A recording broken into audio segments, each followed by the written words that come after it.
तो आज के योगा सेशन में हम बात करने वाले हैं कि बेसिक योगा अभ्यास क्या होता है और उसको कैसे किया जाता है। ठीक है, क्या क्या योगा अभ्यास आप बेसिक योगा में कर सकते हैं और कौन कौन लोग कर सकते हैं। तो आप इस वीडियो को पूरा देखें और पूरा जानकारी लें, क्योंकि अधूरा ज्ञान आपको भी पता है खतरनाक होता है। तो आप इस वीडियो को पूरा देखें और पूरा समझें। ठीक है, बिना समझे ना करें, क्योंकि योगा एक ऐसा अभ्यास है कि आपको जितना शारीरिक रूप से मानसिक रूप से फायदा देता है, अगर आप उसको गलत तरीके से करेंगे तो आपको नुकसान भी दे सकता है। इसलिए आप इस चीज़ से बचें और वीडियो को पूरा देखें और पूरा सीखें और सही तरीके से करें। तो चलिए हम शुरू करते हैं आज का योगा सेशन।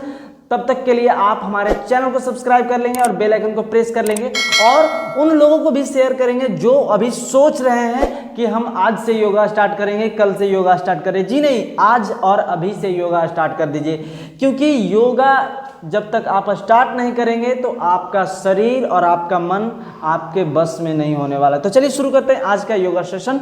तो आज के योगा सेशन में हम बात करने वाले हैं बेसिक योगा सेशन। तो सबसे पहले हम लोग बेसिक योगा सेशन में हम जानेंगे कि क्या करना चाहिए। तो सबसे पहले हम लोग बेसिक योगा सेशन में सब पूरे पैर के और पूरे शरीर के हम लोग जोड़ों को एक्टिव करते हैं। जोड़ का मतलब हो गया कि जहां हमारा हड्डियों का ज्वाइंट है वहां हम अपने ज्वाइंट को एक्टिव करते हैं। ठीक है, तो एक्टिव करने के लिए मैंने पहले ही बता रखा है, लेकिन आपको इस वीडियो में थोड़ा सा शॉर्ट तरीके से मैं बता दूं, इसमें आपका कोई दिक्कत नहीं होगा। आप इसको ना भी करेंगे तो कोई दिक्कत नहीं है, लेकिन कर लेते हैं तो बहुत ज़्यादा बेनिफिट है। ठीक है, तो सबसे पहले आप ध्यान देंगे इस प्रकार से। इसको बोला जाता है सूक्ष्म व्यायाम के अंतर्गत आता है। ठीक है, ये आपका हो गया पादानु उंगली नमन। ठीक है, ये आपका हो गया गुल्फ नमन।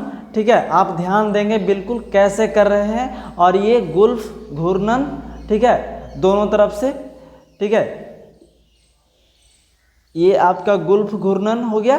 ठीक है, अब हम बात करते हैं उसके ऊपर के ज्वाइंट्स के, क्योंकि ज्वाइंट्स इतना दूर में तो नहीं होता है। अब ज्वाइंट्स है हमारा घुटना, तो घुटने को पहले इस प्रकार से खोलेंगे। ठीक है, ये आपके घुटने के दर्द को भी ठीक करेगा। ठीक है, अब इसको जानु चक्रण, ठीक है, इस प्रकार से। चलिए दोनों पैर से करेंगे, जो भी करेंगे दोनों पैर से करेंगे, दोनों साइड से करेंगे। ठीक है, चलिए ये हो गया घुटने के लिए। अब हम बात करते हैं अपने हिप जॉइंट के लिए। हिप जॉइंट के लिए क्या करेंगे, दोनों पैर के साइड से करेंगे। तो सबसे पहले एक साइड से करते हैं इस प्रकार से। बेसिक योगा में ये सब आता है जो आपको करना चाहिए। ठीक है, क्योंकि ये जो योगा अभ्यास है आपके पूरे शरीर को खोल के रख देता है। ठीक है, खोल के रख देने का मतलब कि आपके ज्वाइंट्स को एक्टिव करता है, आपके नस नाड़ी को एक्टिव करता है। ठीक है, इस प्रकार से करेंगे। ये आपको शॉर्ट तरीका हम बता रहे हैं, मतलब शॉर्ट तरीका नहीं है, तरीका बस सेम है, शॉर्ट में हम बता रहे हैं। ठीक है, आपको इसका वीडियो देखना है तो आप जाकर के मेरे YouTube चैनल पे जाके वीडियोज में देख सकते हैं। ठीक है, अब इसके बाद दोनों पैर को इस प्रकार से ले लेंगे।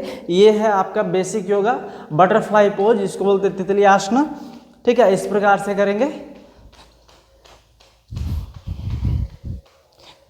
बस ऐसे ही करना है और कुछ नहीं, आपका हिप जॉइंट खुल जाएगा। ठीक है, उसके बाद फिर हम बढ़ते हैं आगे।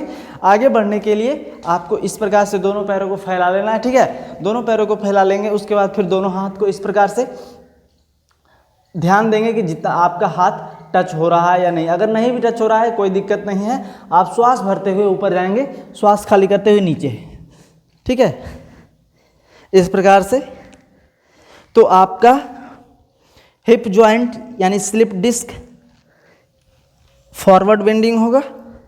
ठीक है, अगर और ज़्यादा हो रहा है तो बीच में करेंगे इस प्रकार से। ठीक है, फिर दोनों पैर को, ठीक है, इस प्रकार से कर लेंगे।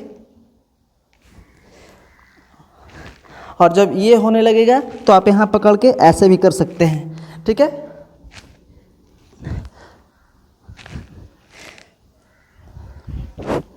चलिए ये हो गया आपका फॉरवर्ड बेंडिंग के लिए। हम बात करते हैं अब इसके ट्विस्टिंग, अपने हिप जॉइंट से जस्ट ऊपर बढ़ते हैं लंबर के लिए, ठीक है। तो लंबर में हम क्या करते हैं, देखिएगा, लंबर को एक्टिव करने के लिए, ठीक है, इस प्रकार से आप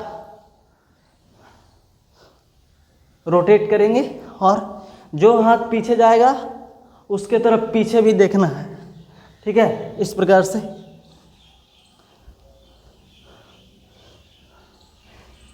ये अभ्यास आपके पूरे अपर बॉडी को बिल्कुल ट्विस्ट करता है, रोटेट करता है, ठीक है। ये आपके पेट के चर्बी के लिए भी बहुत ज़्यादा लाभकारी होने वाला है, ठीक है। तो हम बढ़ते हैं आगे। आगे जो हम लोग का है इसके ऊपर शोल्डर, ठीक है। तो शोल्डर को क्या हम लोग करेंगे, जिनको अगर शोल्डर पेन है यानी कि फ्रोजन शोल्डर की समस्या है वो उनके लिए बहुत ज़्यादा अच्छा होगा, ठीक है।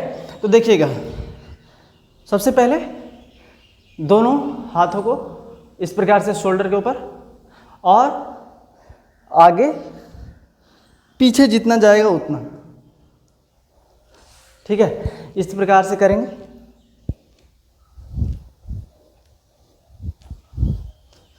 ठीक है, ऊपर नीचे,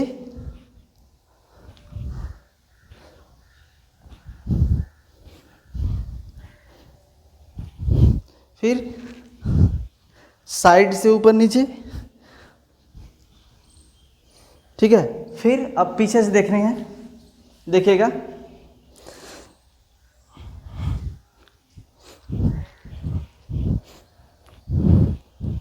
ठीक है, इस प्रकार से।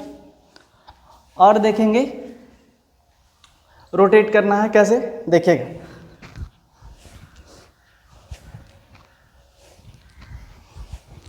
ठीक आ रहा है, समझ में आ रहा है, दोनों तरफ से करेंगे, ठीक है। तो ये शोल्डर के लिए था, ठीक है, यहाँ तक समझ में आ गई। क्योंकि अगर आप अच्छे से नहीं समझेंगे तो आप अगर गलत करेंगे तो आप पे गलत परिणाम पड़ेगा, ठीक है। इसलिए मैं कहता हूँ कि आप पूरा समझिए, पूरा देखिए, ठीक है, जितना समझ में आता है उतना ही करिए, ज़्यादा से ज़रूरत नहीं है, ठीक है। हम बढ़ते हैं आगे शोल्डर के लिए, ठीक है। शोल्डर में क्या करेंगे हम लोग, सॉरी, ये नेक के लिए, नेक के लिए हम लोग क्या करेंगे, सबसे पहले बिल्कुल सीधे बैठ जाएंगे, ठीक है, सीधे बैठना है एकदम, ये हमेशा ध्यान में रखिएगा, सीधे बैठना है। आप देख सकते हैं इस प्रकार से, ठीक है, बिल्कुल सीधे बैठेंगे और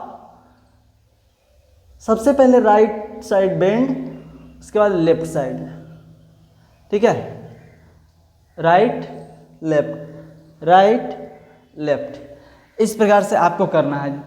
क्योंकि नेक का जो प्रॉब्लम है आपका सर्वाइकल सिस्टम को बिल्कुल एक्टिव करके रखता है, ठीक है। सर्वाइकल में अगर आपका पेन हो गया है तो आप इस अभ्यास को करेंगे लेकिन धीरे धीरे करेंगे, ठीक है। आपको कोई जोर जबरदस्ती नहीं करना है, आपको 1 महीना नहीं 2-3 महीना करने पे आपका हो जाएगा सर्वाइकल का समस्या खत्म, ठीक है।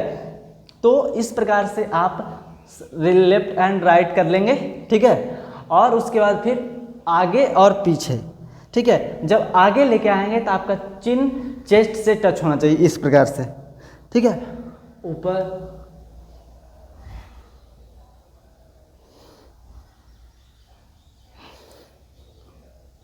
ठीक है, इस प्रकार से आपको करना है। अब देखना है कि ये जब हो गया तो अब हमको रोटेट करना है, ठीक है। रोटेट कैसे करेंगे, ध्यान दीजिएगा,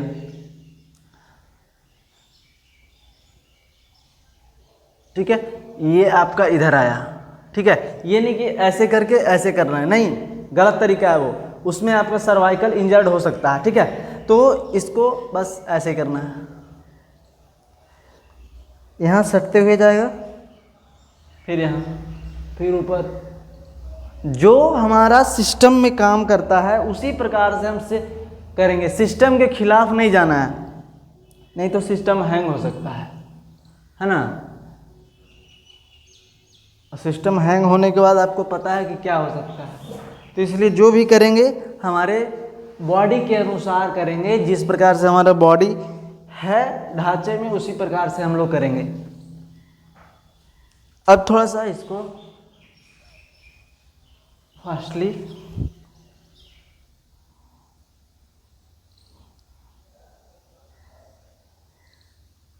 ठीक है, ये था आपके नेक के लिए। ठीक है, आप नेक के लिए करके रखिए, बहुत ही ज़्यादा ज़बरदस्त चीज़ है ये। आपके बैक पेन भी नहीं होने देगा, आपको हेडेक नहीं होने देगा, आपको माइग्रेन की समस्या नहीं होने देगा। ठीक है, तो ये था बेसिक योगा अभ्यास जो हर लोग हर दिन कर सकते हैं। ठीक है, अब हम बढ़ते हैं इसमें थोड़ा थोड़ा आसनों का अभ्यास, बेसिक आसन का अभ्यास जो आप हर लोग कर सकते हैं। ठीक है, तो सबसे पहला बेसिक आसन का अभ्यास है हम लोग का पहला अर्ध पद्मासना। अर्ध पद्मासना के लिए उससे पहले एक बेसिक आसन है हम लोग का दंडासना। ठीक है, इस प्रकार से आपको सीधा बैठ जाना है, दोनों पैर आगे फैला लेना है और सीधे कर लेना है और अपने हाथ को इस प्रकार से कर लेना है। ठीक है, ये होगा बेसिक आसन जो कि आपको फायदा देगा बहुत ज़्यादा। आप किसी भी एज ग्रुप के हैं, आपको फायदा उतना ही देने वाला है जितना हर एज को देता है। ठीक है, तो ये दंड आसना है,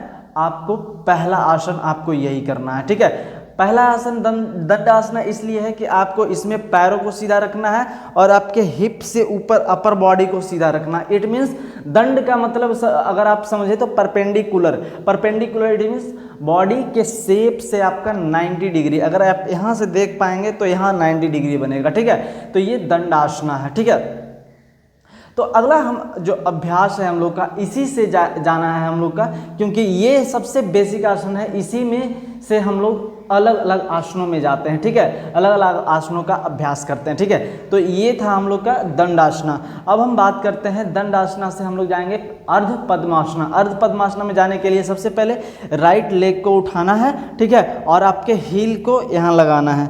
ठीक है, आपके जंघा मूल के पास, और ये पैर आप नीचे रखेंगे। ठीक है, इस प्रकार से ये आपका हो गया दंडासना। ध्यान देना है, सॉरी दंडासना नहीं है, ये अर्ध पद्मासना है। ठीक है, तो ये आपका अर्ध पद्मासना हो गया जो कि आपको करना है, लेकिन आप करेंगे तब जब आपका बैक बिल्कुल सीधा हो जाएगा। ठीक है, तब तक कर रखना है। ठीक है, अब इसी में चलते हैं हम लोग पद्मासना। ठीक है, तो ये था अर्ध पद्मासना। अब हम बात करते हैं पद्मासना। तो पद्मासना के लिए क्या करना है, अर्ध हो चुका है, पूरा कर देते हैं। पूरा करने के लिए दूसरे को भी ले आते हैं। ठीक है, ये हो गया पद्मासना। पद्मासना आपके ब्रह्मचर्य जीवन को ज़्यादा दिन तक लेके जाएगा, ज़्यादा लंबा तक लेके जाएगा ब्रह्मचर्य को, और आपके पाचन तंत्र को भी ये मजबूत बनाता है, आपके पेट के चर्बी को कम करता है। ठीक है, तो ये आपके नर्वस सिस्टम, पाचन तंत्र और आपके प्रजनन तंत्र, ये सब सारी समस्याओं को ये दूर करता है। ठीक है, पद्मासना। ठीक है, तो पद्मासना, अर्ध पद्मासना और दंडासना। ठीक है, ये 3 आसन हुए। एक आसन और आज के इस योगा सेशन में हम बताते हैं जो कि आपको खाना खाने के तुरंत बाद करना है, जिसका नाम है वज्रासना। ठीक है, क्योंकि वज्रासना एक लौता ऐसा आसन है जो आप खाना खाने के बाद कर सकते हैं। करने का फ़ायदा ये है कि आपका भोजन जो भी आप किए हैं उसको पचाने में उसका बहुत ही ज़्यादा अहम भूमिका होती है।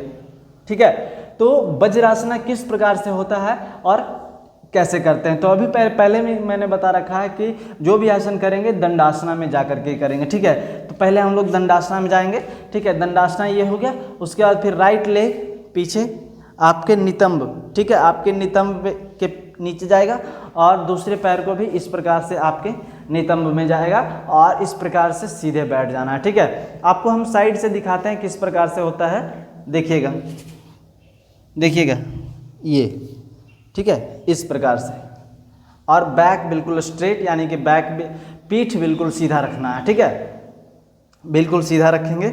इस प्रकार से आप अगर खाना खाने के तुरंत बाद 5 मिनट के लिए आप बैठ जाते हैं तो आपका पाचन तंत्र, आपका प्रजनन तंत्र, ये सब सारी समस्या जो है अगर होती है आपको तो ये नहीं होने वाली है। आपके पैरों में दर्द होगा तो वो भी दूर चला जाएगा, लेकिन उनके लिए एक चीज़ में थोड़ा सा सावधानी बरतना है, जिनका घुटनों में बहुत ज़्यादा पेन है या फिर घुटनों का अभी हाल फिलहाल में ऑपरेशन हुआ है। ठीक है, तो वो लोग इस आसना को नहीं करेंगे। ठीक है, तो ये था आज का बेसिक योगा अभ्यास, हर दिन के लिए, हर दिन आप कर सकते हैं। तो तो आप इस वीडियो को ज़्यादा से ज़्यादा लोगों के पास शेयर कीजिए, जो लोग योगा को शुरू करने के लिए शुरू से टाइम खोज रहे हैं, ठीक है, कि आज से शुरू करेंगे, कल से शुरू करेंगे, नहीं, ये वीडियो उनको भेजिए और बोलिए कि ये वीडियो देखो और पूरा करो और शुरू करो योग, क्योंकि योगा करोगे तो निरोग रहोगे, ये तो तय है। आप आज से जोड़ लो, आने वाले 10 साल में आप हर लोग को योगा को रिकमेंड करोगे, ठीक है। तो चलिए विशेष बातें होते रहेगी, लेकिन आज के इस वीडियो के माध्यम से हम आपको बेसिक योगा के बारे में बताए जो आपको करना है। तो ये कैसा लगा वीडियो आप कमेंट में ज़रूर बताएं, और आपको अगले टॉपिक किस प्रॉब्लम पे चाहिए तो आप उसका कमेंट में ज़रूर लिख सकते हैं, ठीक है। और अगर आप हमारे चैनल पे नए हैं, अभी फ़िलहाल में नए हैं, पहली बार देख रहे हैं हमको, तो आप हमारे चैनल से जुड़ जाइए, क्योंकि इसी प्रकार का वीडियो, इसी प्रकार का आपका योगा सेशन मैं फ्री ऑफ कॉस्ट आपके पास पहुंचाता रहूँगा और आपका लाभ होते रहेगा, ठीक है। तो चलिए मिलते हैं अगले वीडियो में, तब तक के लिए आप स्वस्थ रहें, मस्त रहें, खुश रहें। धन्यवाद।